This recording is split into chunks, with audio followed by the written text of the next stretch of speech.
Bueno, vamos a hacer el siguiente ejercicio, el ejercicio 11C, donde tenemos que analizar las propiedades de las relaciones definidas en conjuntos infinitos. Por lo tanto, ya no podemos utilizar matrices ni tampoco digrafos, ¿sí? Entonces vamos a tener que usar las definiciones de cada una de las relaciones para poder verificar que cumpla o buscar un contraejemplo en el caso de aquellas propiedades que no cumplan.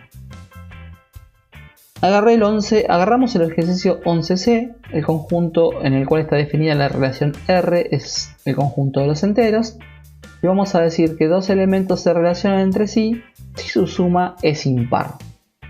¿Sí? Entonces empecemos a ir estudiando cada una de las propiedades. Para que sea reflexiva, para todo A que pertenezca a los enteros, se debe verificar que A se relaciona con A.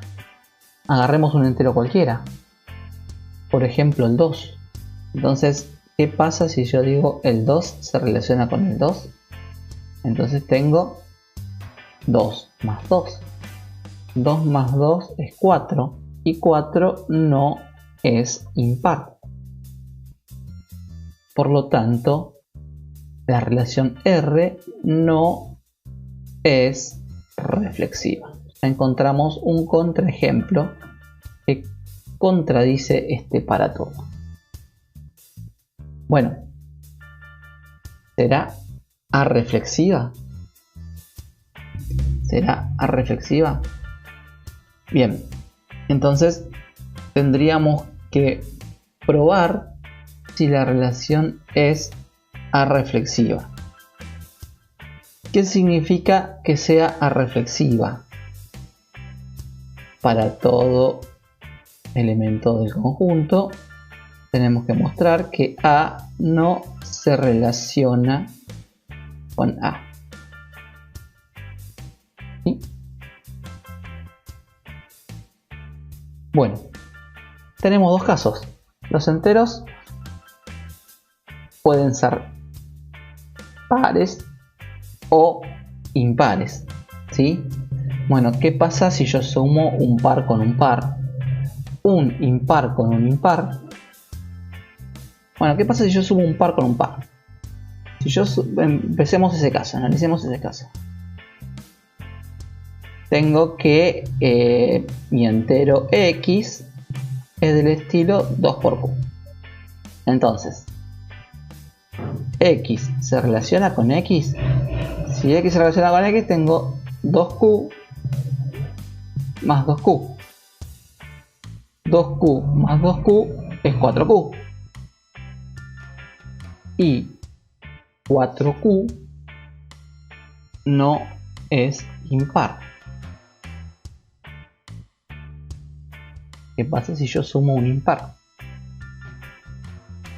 Entonces X ahora va a ser del estilo 2 por Q más 1. X se relaciona con X. Bien, entonces tenemos 2Q más 1 más 2Q más 1. 2Q más 1 más 2Q más 1 es 4Q más 2. Si yo saco factor común, tengo 2Q más 1 dos veces. Lo podríamos haber hecho de esa forma. 2 veces 2Q más 1. Y esto no es impar. Entonces, ¿qué puedo decir en ambos casos? En ambos casos puedo decir que X no se relaciona con X. Por lo tanto, es arreflexiva. Para saber si la relación es simétrica, ¿qué debería pasar para que sea simétrica? Bueno, tengo que tomar dos elementos del conjunto. ¿Y qué se tiene que verificar? Que si A se relaciona con B, entonces B se relaciona con A. Bien, vamos a demostrarlo en forma genérica. Supongamos que yo tengo un X y un Y que pertenecen a los enteros. Entonces,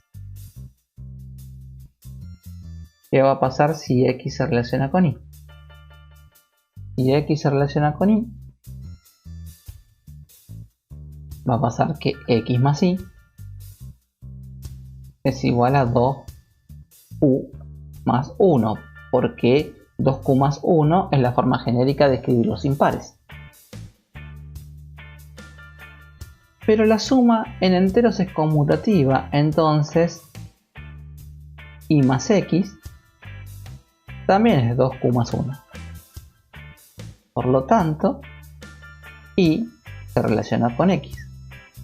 Partimos de que X se relacionaba con Y y llegamos a que Y se relaciona con X. Entonces, sí es una relación simétrica. Bueno, veamos por qué no es antisimétrica.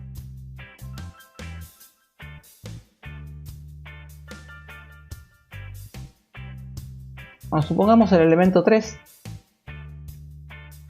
y el elemento 4 que pertenecen a los enteros. ¿Sí?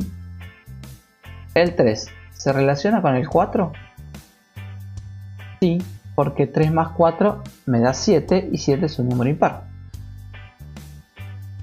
Y el elemento 4 se relaciona con el 3 también, porque 4 más 3 me da 7 y 7 es impar. Y además, el elemento 4 no es igual al elemento 3, por lo tanto encontramos un ejemplo que contradice la definición de antisimetría. ¿Qué decía la definición de antisimetría? Decía lo siguiente: para todo par AB que pertenezca a los enteros, se debe verificar que si A se relaciona con B y B se relaciona con A, entonces A y B son iguales. Dicho de otra forma, la única forma de que un par tenga inverso es que la primera y la segunda componente sea el mismo elemento. Los únicos pares que tienen inversos son los pares reflexivos. Y acá encontramos un par en donde A se relaciona con B y B se relaciona con A y son elementos distintos, por lo tanto contradice la definición de antisimetría. El mismo ejemplo podemos usar para decir que no es asimétrica. Porque ¿qué debe pasar para que sea asimétrica? Debe pasar lo siguiente, ¿no? Para todo A, B que pertenezca a los enteros, si A se relaciona con B, entonces B no debe relacionarse con A. Y acá tenemos un ejemplo en donde el 3 se relaciona con el 4 y el 4 se relaciona con el 3. Por lo tanto, no es asimétrica y tampoco era antisimétrica. Para que sea transitiva, vamos a escribir acá.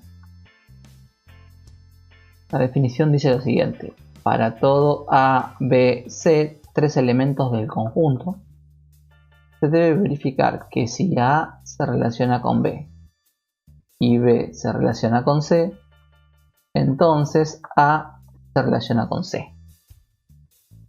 Bueno, vamos a ver si cumple la definición de transitividad.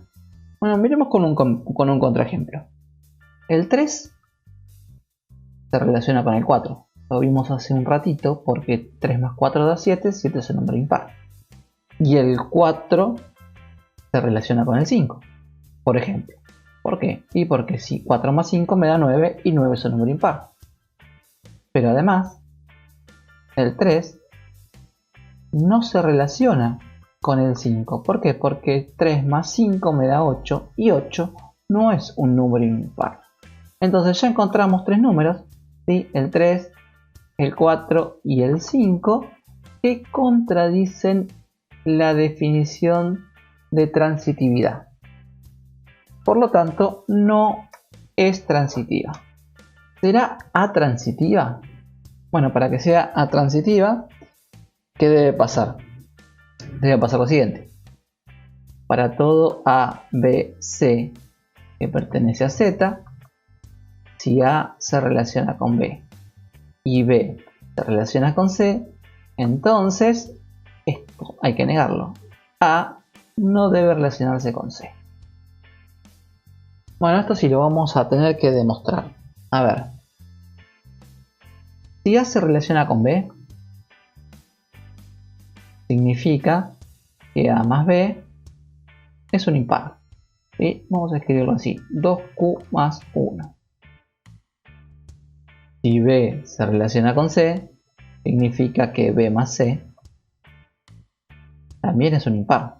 ¿Sí? Vamos a escribirle 2Q sub 2 más 1. Otro impar distinto al de acá. Tenemos estas dos condiciones.